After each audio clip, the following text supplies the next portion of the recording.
Okay, let us talk about configuration of optically active compound. ना configuration का मतलब क्या है?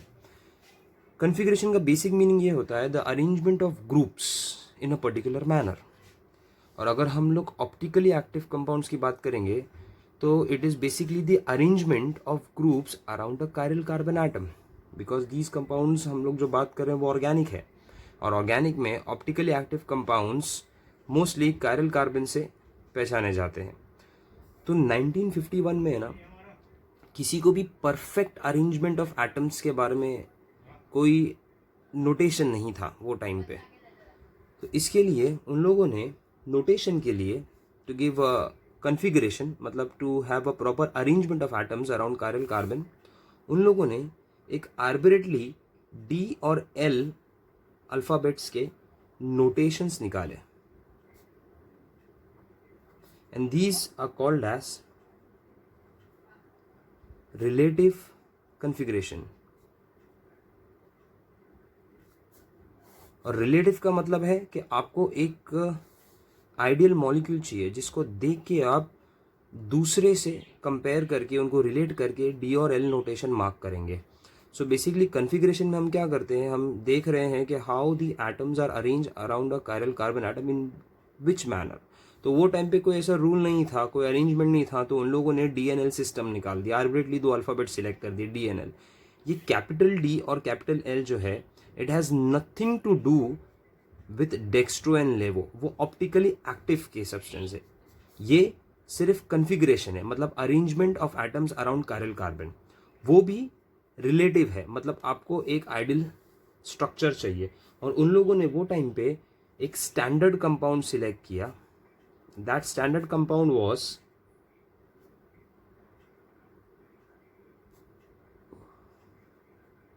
Glyceraldehyde, the smallest aldehyde. इसका फॉर्मूला क्या होता है ग्लिसरल्डिहाइड का? Glyceraldehyde is a formula CH, यहाँ पर एक ग्रुप आ जाएगा CH2 जिससे एक OH अटैच होगा, और इस CH से भी एक OH अटैच होगा। दिस इज ग्लिसरल्डिहाइड, जो ग्लिसरॉल के जैसा दिखता है। नाउ ग्लिसरल्डिहाइड में अगर ये कार्बन बराबर से देखोगे तो it's a chiral carbon atom which is attach to 1 2 hydrogen 3 and CHO, 4 different groups. तो अगर मुझे इसको फिशर प्रोजेक्शन फॉर्मूला पर रिप्रेजेंट करना है, मैंने यहाँ पर CHO डाल दिया बिकॉज ये ऑब्वियसली फर्स्ट कार्बन होगा 1 2 3 प्रायोरिटी के हिसाब से। तो CHO फर्स्ट कार्बन हमेशा ऊपर डाला मैंने। This is a second carbon, this is a third. अब ये सेकेंड कार्बन आपका कायरल है, थर्ड कार्बन इज CH2OH, ये आपका थर्ड कार्बन हो गया। सेकेंड कार्बन पे एक OH इधर है, एक H इधर है। अब बराबर देखो, सेकेंड कार्बन यहाँ पर जो है वो एक कायरल कार्बन है, as well as it becomes a second last carbon atom. First carbon, second last carbon, last carbon. So what they have decided कि if you see this structure in carbohydrates and if you see on the second last carbon atom, the OH group is present at the right hand side. So that is called as D aldehyde, D glyceraldehyde, because यहाँ पर OH right hand side पे आर्बिट्रेटली ये alphabet लिया उन लोगों ने, और इनका कोई रिलेशन डेक्स्ट्रो लेवो से नहीं है। कैपिटल डी स्मॉल डी नहीं होता, कैपिटल डी सिर्फ नोटेशन है, एंड स्मॉल डी उस सब्सटेंस के बारे में है जो प्लेन ऑफ पोलराइज लाइट को राइट पे रोटेट करते हैं, स्मॉल एल लेफ्ट पे रोटेट करते हैं, लेवो रोटेटरी। अब सपोज मैं इसी का एक मिरर इमेज बना रहा हूँ, तो इसका मिरर इमेज कैसा बनेगा? It will be like this, HO CHO H CH2OH। तो अब यहाँ पर देखो, सेकेंड लास्ट कार्बन जो है कायरल कार्बन है, इसमें OH किधर आ रहा है? लेफ्ट हैंड साइड पे। तो ये L सीरीज होगा, कैपिटल L, स्मॉल एल नहीं, कैपिटल L। तो this is L glyceraldehyde. Clear है? So it is only the configuration, the presence of OH on the second last chiral carbon atom, second last chiral carbon atom। ठीक है। अब ये जो D और L form है, ये डेक्स्ट्रो भी हो सकते हैं, लेवो भी हो सकते हैं। मैं आपको एग्जांपल देता हूँ, बेस्ट एग्जांपल जो हमारे सिलेबस में यूज हो, that is about glucose. Glucose has a molecular formula C6H12O6। Glucose एक अल्डिहाइडिक कंपाउंड है, ठीक है, प्लस उसमें 5 OH ग्रुप्स हैं, मतलब पॉलीहाइड्रोक्सी अल्डिहाइड है ये। ग्लूकोज का अगर मैं मॉलिक्यूलर फॉर्मूला ओपन करके लिखूंगा तो the structure becomes like this. It has a CHO group, aldehyde group, this is the first carbon, second carbon, third carbon, fourth carbon, fifth carbon, and sixth carbon is CH2OH. Second carbon OHH, third carbon OHH, खाली OH इसका left पे होता है third के, fourth carbon H, fifth carbon OHH. Clear है? अब ये इसका फिशर प्रोजेक्शन फॉर्मूला है ग्लूकोज का. Now if you see properly 1 2 3 4 इसके 4 कायरल कार्बन आटम है और इन 4 कायरल कार्बन आटम में ये fifth carbon second last carbon atom है और इस सेकेंड लास्ट कार्बन पे OH किधर पे है? राइट हैंड साइड पे. तो इसका हम लोग नाम देंगे डी ग्लूकोज. लेकिन जब इस मॉलिक्यूल को आप पोलैरिमीटर में चेक करेंगे ये पोलराइज राइट को राइट पे रोटेट करेगा. So this will be called as D plus glucose. तो डी किसके लिए? क्योंकि इसके कॉन्फ़िगरेशन में OH किधर पे आ रहा है? राइट पे. प्लस क्यों? बिकॉज ये डेक्स्ट्रो है. क्लियर? अभी मैं दूसरा फॉर्म ले रहा हूं इसका, बराबर से देखना. This is CHO and third, fourth, fifth, six will be CH2OH, OHH, third पे OH ग्लूकोज के लेफ्ट पे रहता है, फोर्थ OHH. अब फिफ्थ जो आपका second last chiral carbon atom है मैंने वहां पर OH लेफ्ट पे बनाया, H पे बनाया. तो अब बराबर देखो कॉन्फ़िगरेशन के हिसाब से ये बन जाएगा L. और उसको अगर हम लोग बराबर नोटिस करेंगे इन केस ऑफ पोलैरिमीटर में तो दिस विल बी अ लेवोरोटेटिव. तो ये हो जाएगा L माइनस ग्लूकोज. तो L क्यों? Because of the notation, the configuration. Minus because ये एक लेवो है. क्लियर है? अभी इसका एक और एग्जाम्पल देता हूं. Fructose. Fructose also has a formula of C6H12O6. Now fructose एक कीटोनिक ग्रुप है बट इसका फॉर्मूला ग्लूकोज से सेम है. मतलब ग्लूकोज फ्रक्टोज एक फंक्शनल आइसोमर्स है. इसमें भी आपको OH ग्रुप दिखाई देंगे. ओके, तो इट इज पॉलीहाइड्रोक्सी. अगर मुझे इसका स्ट्रक्चर बनाना है तो फ्रक्टोज का स्ट्रक्चर है CH2OH. ये इसका फर्स्ट कार्बन हो गया. Second carbon is C double bond O. Second, third carbon पे OH जो है वो लेफ्ट पे आएगा, H राइट पे आ जाएगा. याद रखने का इसके अंदर. Fourth carbon OHH, fifth carbon OHH and six carbon is CH2OH. Now इसमें जो थर्ड, फोर्थ और फिफ्थ कार्बन ये कायरल है और फिफ्थ आपका सेकेंड लास्ट है. इसमें OH किधर है? राइट हैंड साइड पे. इसके लिए हम लोग लिखेंगे इसका डी फ्रक्टोज. लेकिन जब आप इसको पोलैरिमीटर में डालेंगे ये पोलराइज लाइट को लेफ्ट पे रोटेट करेगा. तो इसको हम लोग बोलेंगे डी माइनस फ्रक्टोज. तो आपने चीज नोटिस किया, डी फॉर्म डेक्स्ट्रो भी हो सकता है, डी फॉर्म लेवो भी हो सकता है. जरूरी नहीं है कि वो हमेशा एल फॉर्म जो है वो लेवो रहे, जरूरी नहीं है. Capital D form can be dextro, capital D form can be levo and same as goes with the capital L form. अभी इसका अगर मैं दूसरा फॉर्म बना रहा हूं CH2OH, C double bond O, third carbon OH वही लेफ्ट पे H, fourth is OH H. अब फिफ्थ जो आपका सेकेंड लास्ट कार्बन है मैंने देखो OH यहाँ बनाया, H यहाँ बनाया. This is CH2OH. Now this will be called as L और इसका जो रोटेशन है वो डेक्स्ट्रो होता है. तो L प्लस फ्रक्टोज. क्लियर है? So this DNL notation is with respect to glyceraldehyde. अभी ग्लिसरॉल्डिहाइड का आपने ये ग्रुप देखा, lower group part CHOH and CH2OH, CHOH and CH2OH, वो आपको हर जगह कार्बोहाइड्रेट्स में दिखाई देगा. See properly, see this. और इसी के हिसाब से DNL नोटेशन दिया जाता है. और DNL नोटेशन एक रिलेटिव नोटेशन है. मतलब ग्लिसरॉल्डिहाइड को देख के ही आप ये बना रहे हैं. वो डेक्स्ट्रो भी हो सकता है, वो लेवो कंपाउंड भी हो सकता है. जरूरी नहीं कि वो हमेशा डी जो है वो डेक्स्ट्रो ही रहेगा. ओके,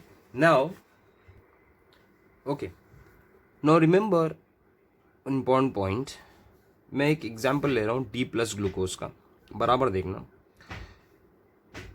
डी प्लस ग्लूकोज, अभी मैंने उसका एक स्ट्रक्चर बनाया आपको. The structure, the open structure of D glucose Fischer projection formula is CHO, first carbon, second, third, fourth, fifth और सिक्स कार्बन पे आता है CH2OH, fifth and six. D plus glucose में आप ओ एच सेकेंड पे, right, R H left पे, third पे O H आपको पता है लेफ्ट पे आता है ग्लूकोज के अंदर, O H H H and O H.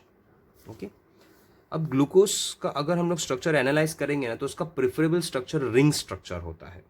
And glucose का जो रिंग स्ट्रक्चर होता है, that ring is similar to pyran ring.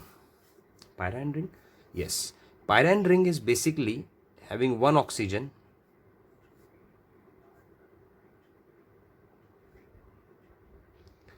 1 2 3 4 and 5, see properly, एक carbon, second carbon, third carbon, fourth carbon, fifth carbon atom, और एक oxygen ring में रहता है like this. So basically 6 membered ring रहती है। मतलब ग्लूकोज का प्रिफरेबल स्ट्रक्चर उसका रिंग स्ट्रक्चर होता है। वो आपको रिंग स्ट्रक्चर चेन फॉर्म में मिलेगा। मतलब फॉर एग्जाम्पल राइस है, rice is having a lot of amount of glucose in it, तो वो ग्लूकोज ओपन फॉर्म में नहीं, उसके चेन फॉर्म में अटैच रहता है एंड पॉलीमेरिक फॉर्म में रहता है। तो वो जो रिंग फॉर्म रहता है ना ग्लूकोज का, वो 5 कार्बन एंड ऑक्सीजन, 6 मेंबर से बना है, बट एक ऑक्सीजन और 5 कार्बन से बना है। तो वो बनता कैसे, let us try to analyze this. This is a Fischer projection formula. देखो ये फिफ्थ कार्बन का जो H है ना, अब ये CHO को मैं थोड़ा सा चेंज कर देता हूँ, बराबर देखना। इसको मैं ऐसा लिख सकता हूँ, C double bond O and here there is a H। देखो चेंज कर लिया मैंने। तो O पे डेल्टा माइनस है, C पे डेल्टा प्लस है, बिकॉज ये पोलर है। ये फिफ्थ पे OH पे डेल्टा माइनस है, H पे डेल्टा प्लस है। अगर मुझे इसका रिंग फॉर्म बनाना है तो H को देखो मैं अटैच कर रहा हूँ O पे, और O को अटैच कर रहा हूँ मैं C पे, कार्बोनिल के, from the fifth carbon atom. Clear है? This type of addition is called as hemiacetal addition. Okay, hemiacetal, half acetal. ये आपको मैं बता देता हूँ कि एसिटाल बेसिकली 2 एल्कोक्सी ग्रुप एक कार्बन से अटैच होते हैं। It is made by aldehyde in ketone, mostly by aldehyde. तो मतलब फॉर एग्जांपल अगर मुझे एसिटाल का स्ट्रक्चर बनाना है तो it is RCH OR dash and OR dash, ये एसिटाल है। अगर लेकिन सिर्फ एक ही ऑक्सीजन अटैच होगा और यहाँ पर एक OH आ जाएगा तो उसको हम लोग बोलेंगे हेमी एसिटाल, हाफ एसिटाल। तो देखो यहाँ पर एक OH आ रहा है और ये O से C अटैच हो रहा है, तो this is basically an acetal. और इसका अगर हम लोग हाफ लेते हैं, मतलब सिर्फ एक ही OR ग्रुप है, बाकी एक OH है, तो उसको हेमी एसिटाल बोलते हैं। तो this is kind of a hemiacetal addition.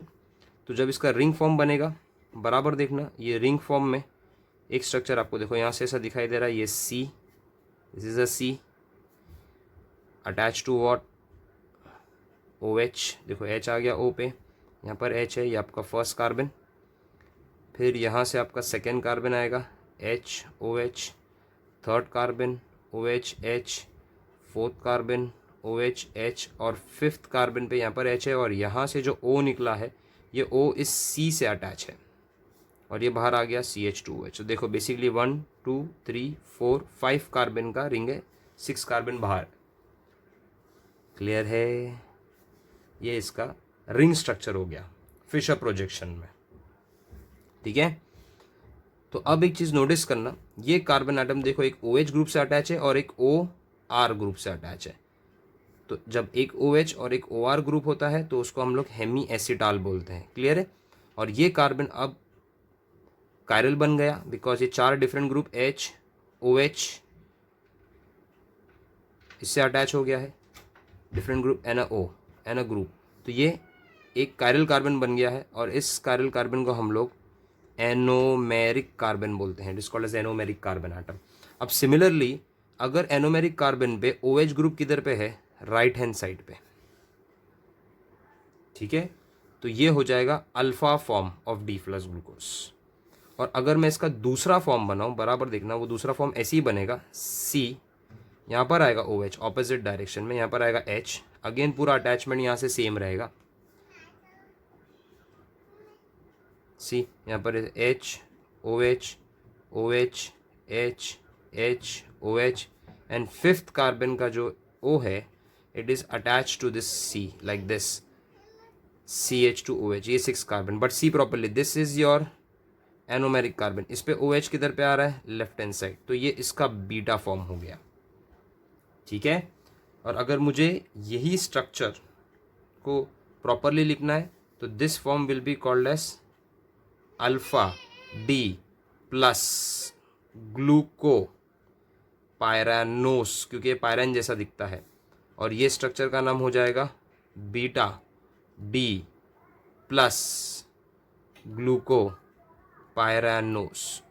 तो ये अल्फा और बीटा फॉर्म एक दूसरे के एनोमर है, या तो इसको preferably which is we are called as diastereomers. Why diastereomers? Because diastereomers में आपको याद होगा कोई पार्ट एग्जैक्टली सेम होते हैं। तो देखो ये पार्ट सी प्रॉपरली और ये पार्ट नीचे का लोअर पार्ट एग्जैक्टली सेम है होता है, और एक पार्ट जो होता है वो मिरर इमेज होता है। Now these are called as डाइस्टीरियोमर्स। अभी डाइस्टीरियोमर्स का मतलब समझ गए, मैंने आपको लास्ट टाइम भी सिखाया था कि उसका एक पार्ट एग्जैक्टली सेम होगा। देखो बराबर ये दो पार्ट एग्जैक्टली सेम है, और ये जो अपर पार्ट है ये एक दूसरे के मिरर इमेज है। OH के सामने OH आ रहा है। So this is the diastereomers of glucose, and alpha and beta are also called as anomer या diastereomers of D plus glucose. तो डी प्लस ग्लूकोज के दो फॉर्म होते हैं, एक तो होता है अल्फा डी प्लस ग्लूकोज और एक होता है बीटा डी प्लस ग्लूकोज। इसी को लेके है ना हम लोग एक कॉन्सेप्ट एक्सप्लेन कर सकते हैं ऑप्टिकल एक्टिविटी में, that is called as mutarotation. अब ये म्यूटा रोटेशन का क्या फंडा है? म्यूटा रोटेशन में ना when you take a particular compound in aqueous solution, due to the protonation it reaches to a equilibrium and convert itself into the another form. Basically वो एक एनोमेरिक फॉर्म में कन्वर्ट हो जाता है। ओके तो म्यूटा rotation को मैं बोल सकता हूं कि it is nothing but the spontaneous change, मतलब खुद से हो रहा है ये change in specific rotation of an optically active compound with time to an equilibrium is known as mutarotation. Example देखते हैं। एग्जाम्पल सपोज मैंने अल्फा डी प्लस ग्लूकोज, समझ गए ना अभी अल्फा फॉर्म ग्लूकोज का, उसको मैंने एक्वस सोल्यूशन में लिया। फर्स्ट ऑफ ऑल ये समझो कि अल्फा डी प्लस ग्लूकोज का स्पेसिफिक रोटेशन जो है +111 डिग्री है। जब आप उसको एक्वस सॉल्यूशन में डालोगे, due to protonation some amount of this glucose alpha D glucose will convert itself into a beta D plus glucose, और काफ़ी अमाउंट कन्वर्ट हो जाता है, ऐसा थोड़ा भी नहीं, ज़्यादा अमाउंट कन्वर्ट होता है। मतलब अगर आपने ये 100% लिया है तो ये 36% बचेगा और ये 64% बन जाएगा। अब 36-64 पे आके इक्विलिब्रियम लॉक हो जाएगा। और अगर बीटा डी प्लस ग्लूकोज का आप पोलैरीमीटर में चेक करोगे कॉन्सेंट्रेटेड फॉर्म, तो उसका ऑप्टिकल रोटेशन आता है +19.2 डिग्री। क्लियर है?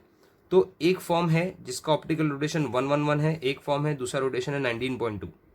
जब हम एक फॉर्म को मिक्स करते हैं वाटर में, वो दूसरे फॉर्म में कन्वर्ट हो जाता है। अगर आप beta D plus glucose mix करते हैं 100%, तो उसमें से 36% ग्लूकोज बन जाता है जो अल्फा फॉर्म में होता है। लेकिन अभी आप जब नेट रोटेशन चेक करोगे इस इक्विलिब्रियम मिक्सचर का, तो वो नेट रोटेशन आपको मिलेगा 52.5 डिग्री का। This is the net rotation. ना तो आपको ये वैल्यू मिलेगा 111, ना तो 19.2 मिलेगा। कैसे? because of their conversion. तो such process, such phenomena is called as mutual rotation, muta rotation, where there is a spontaneous change in the specific rotation of one optically active compound with time to an equilibrium into another optically active compound. So you get a net rotation. अब ये value कहाँ से आएगी? Value आएगी net value निकालने से। Net value will be, अभी 111 degree पे अल्फा डी प्लस है, बट कितना परसेंट है? 36। ये 19.2 डिग्री, कितना percentage? 64। Divide by total percentage 64 + 36 100। तो आपको जो वैल्यू मिलेगा वो 52.5 के आसपास होगा। क्लियर है? बट ये म्यूटा रोटेशन समझने के लिए पहले ये समझना ज़रूरी है कि कोई भी डी प्लस फॉर्म ग्लूकोज हो या फ्रक्टोज हो, उनके दो फॉर्म होते हैं, alpha anomer and beta anomer. They both are diastereomers. और डाइस्टीरियोमर्स क्या होते हैं? जिसका आधा पार्ट एग्जैक्टली सेम होता है और एक पार्ट मिरर इमेज होता है।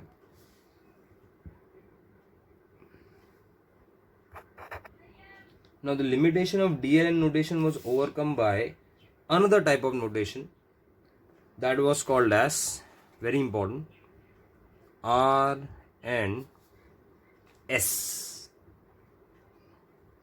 notation. This was absolute notation. ये absolute configuration of a compound, किसी से कोई relation नहीं है इसका, हर compound की एक अलग value होते हैं ना. R और S क्या है? This R and N system notation is basically, R stands for rectus,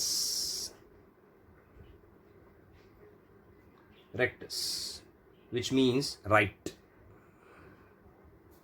S stands for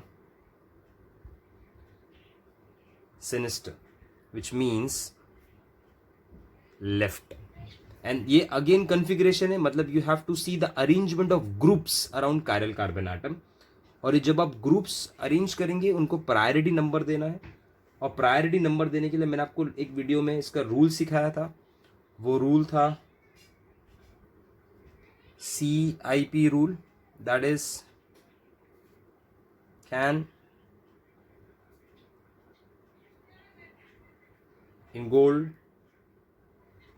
प्रीलॉग, name of the scientist जिसने ये सब नोटेशंस निकाले, उनका सिस्टम है. Now because of CIP rule आप इजीली ये नोटेशंस को ऑप्टिकली एक्टिव कंपाउंड्स पे लगा सकते हैं उनके नेमिंग सिस्टम के अंदर. और CIP रूल आपको याद होगा, मैंने आपको बताया था कि टेट्राहेड्रल कार्बन के अराउंड 4 डिफरेंट ग्रुप हो गए. फॉर एग्जाम्पल ये टेट्राहेड्रल कार्बन है तो यहाँ 4 डिफरेंट ग्रुप है. A, B, ये दोनों पेपर प्लेन पे है, एक पीछे की तरफ होगा, ये C है, और एक फ्रंट पे आ रहा है D ऑब्जर्वर की तरफ. 4 डिफरेंट ग्रुप है, ये कार्बन कायरल होगा. नाउ जो भी ग्रुप की प्रायोरिटी है वो आपको देखना है कि प्रायोरिटी किस तरीके से अरेंज है. और वो प्रायोरिटी के लिए फर्स्ट कंडीशन होना चाहिए एटॉमिक नंबर. जिसका एटॉमिक नंबर सबसे ज़्यादा, प्रायोरिटी सबसे ज़्यादा. अगर वो आइसोटोप्स है और टाई हो गया, जैसे हाइड्रोजन और ड्यूटेरियम दोनों के एटॉमिक नंबर 1 है बट मास डिफरेंट है, तो वो टाइम पे आप एटॉमिक मास देखिए. या तो फिर अगर ग्रुप्स है और उसमें टाई हो रहा है तो you have to see the atomic number of the atomic mass of the other atoms attach to the main atoms. Clear है? एग्जाम्पल देखते हैं. इसमें कोई रोटेशन नहीं है, इसमें सिर्फ आपको अरेंजमेंट देखना है. जो भी मैं आपको कन्फिग्रेशन सिखा रहा हूँ इसमें कुछ भी ऐसा नहीं है कि वो कोई लाइट को जाके रोटेट कर रहे हैं, कुछ नहीं. आपको सिर्फ टेट्राहेड्रल कार्बन के पास में कन्फिग्रेशन देखना है किस तरीके से अरेंज है. फॉर एग्जाम्पल टेट्राहेड्रल कार्बन, यहाँ पर मैंने डाल दिया है एक ग्रुप ब्रोमीन, यहाँ पर मैंने डाल दिया है CHO. ये ग्रुप सपोज यहाँ पर आ जाएगा, I am adding OH group here suppose, और यहाँ पर मैंने डाल दिया है H. तो अब ये टेट्राहेड्रल कार्बन में से ब्रोमीन अटैच है, यहाँ पर CHO में कार्बन अटैच है, OH में O अटैच है, और यहाँ पर एक H है. इन सब में से सबसे हाईएस्ट नंबर ब्रोमीन का होता है, इसके लिए सबसे हाईएस्ट प्रायोरिटी इसको दी जाएगी. फिर ऑक्सीजन और कार्बन में से हाईएस्ट प्रायोरिटी ऑक्सीजन को होगी क्योंकि उसका एटॉमिक नंबर C से ज़्यादा है, तो ये सेकेंड हो गया. C का एटॉमिक नंबर उससे कम है. और सबसे लीस्ट कौन है? हाइड्रोजन. और याद रखने का, हमेशा the least priority group should be always at the back side. ये हमेशा पीछे होना ही चाहिए रूल के हिसाब से. तो जब आप ये पीछे वाले मॉलिक्यूल को इग्नोर करेंगे, इफ़ यू रिमूव दिस, अगर आपको अरेंजमेंट दिखेगा तो टेट्राहेड्रल कार्बन पे ये ग्रुप कैसा अरेंज है? 1, 2 and 3. मतलब it is moving this side like this. If it is moving this side, देखो इस तरफ जा रहा है, मतलब लेफ्ट हैंड साइड की तरफ जा रहा है. अगर ये ऐसा जाता तो ये राइट हैंड साइड की तरफ जाता. It is moving towards the left hand side. तो ये जो अरेंजमेंट हो गया, this arrangement is basically what? S sinister arrangement. ठीक है? अगर मैंने इसका ऐसी एक फॉर्म लिया होता, C Br H, देखो H पीछे, यहाँ पर ये बार मैंने डाल दिया CHO और यहाँ पर मैंने डाल दिया OH. तो ये फर्स्ट प्रायोरिटी, ये सेकंड हो गया, ये थर्ड हो गया, फोर्थ पीछे है. तो आप बराबर देखोगे आपको कैसा अरेंजमेंट दिख रहा है? Right hand side. तो ये हो गया R कंपाउंड. क्लियर है? Rectus type of arrangement. अच्छा, कभी कभार मॉलिक्यूल को रोटेट करना पड़ेगा. रोटेट द मॉलिक्यूल, क्योंकि हमेशा आपको लोएस्ट प्रायोरिटी ग्रुप पीछे चाहिए. दूसरा एक एग्जाम्पल देता हूँ. For example C attach to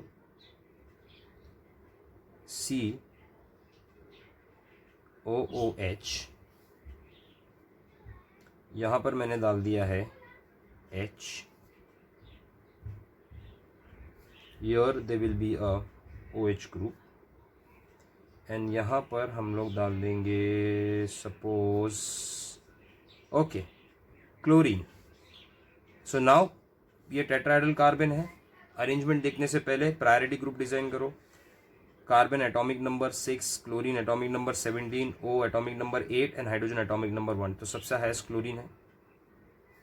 फिर उसके बाद में सेकेंड आ गया O, थर्ड कौन आएगा कार्बन, एंड फोर्थ आएगा हाइड्रोजन. बट रूल के हिसाब से हाइड्रोजन सबसे पीछे होना चाहिए. तो एक काम करो, इस मॉलिक्यूल को ऊपर से पकड़ के रोटेट कर दो. ठीक है. तो when you rotate this molecule CHO वहीं रहेगा, लेकिन OH H की जगह पे आ जाएगा, H पीछे चले जाएगा और Cl इसकी जगह पे आ जाएगा. क्यों हम रोटेट कर रहे हैं, वाई, उसका रीज़न क्या है. उसका 120 डिग्री का रोटेशन ये है क्योंकि H जो है, जो लोएस्ट प्रायोरिटी, वो हमेशा बैक साइड होना चाहिए ऑब्जर्वर के. आप यहाँ फ्रंट से देख रहे हो लाइक दिस, यार ऐसा देख रहे हो, तो ये हमेशा बैक साइड पीछे की तरफ होना चाहिए.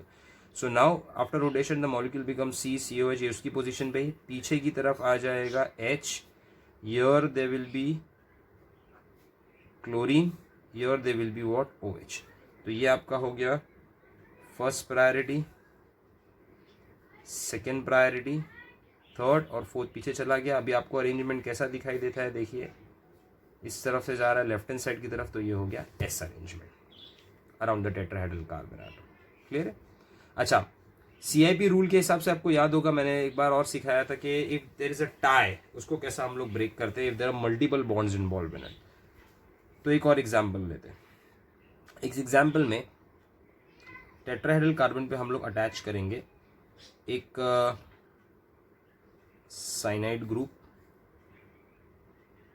पीछे की तरफ मैं डाल दूंगा H, यहाँ पर हम लोग डाल देंगे, नहीं पीछे हम लोग डाल देंगे CH3.